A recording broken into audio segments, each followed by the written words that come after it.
Hi everyone, today we'll be covering how to figure out slope and y-intercept in tables using our TI Nspire calculator.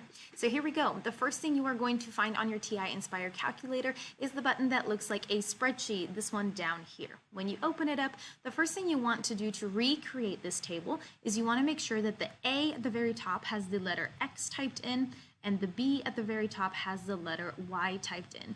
If you use the arrow keys or the enter button, that's how you go ahead and get out of that box. Be sure to keep this equal line blank. If you type anything in here, you have to start your process all over again, so make sure to keep that gray part blank. Next to where it says the number 1, you are going to start typing in your data.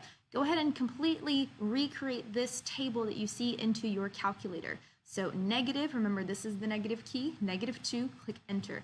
-1, click enter, 0, enter, 1, enter, 2, enter, there you go. Then you scroll back up using the arrow keys and you type its partner. So -2 is partnered with 3, then we have 2.5, we have 2, we have 1.5, and we have 1. So here you go, all of your data is inputted. So now you should have a table that looks exactly like the one you were given. Next, you need to make sure that you are on an empty box. That means that there is no numbers in it and that you're also not on this gray section. So you want to be in the white section as well as not on a number. Then we are going to go to menu. We are then going to go to statistics. If you wanted a shortcut, you could just press the number 4.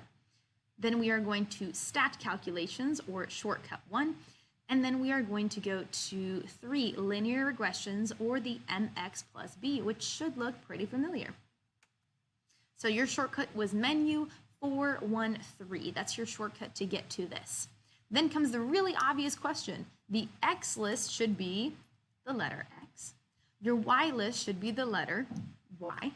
Keep everything else the same. So if for some reason yours says F3, keep it at F3. Whatever the rest of the boxes say, keep it. So you're going to go ahead and scroll all the way down until you can hit the OK button.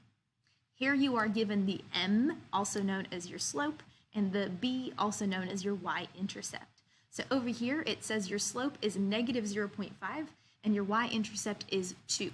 If I were to type this in an equation, I would write this, Y equals -0.5, always need the letter X after my slope. And then the 2, which is +2, is your y-intercept, so +2. This right here would be my equation for this table. Remember, you can always double check this by then graphing this on the calculator. So if you go to graph, what is already there is the y equals portion. So we just need to type in the -0.5x plus 2. When you hit enter, you will get a graph. However, remember, you can get a table from this by pressing Control and the letter T for table. When you do this, you'll get a table over here, and then you can go ahead and scroll up and compare your values in your table to the table that you were again given. If they match up, that means you did this correctly and you've just double checked your answer.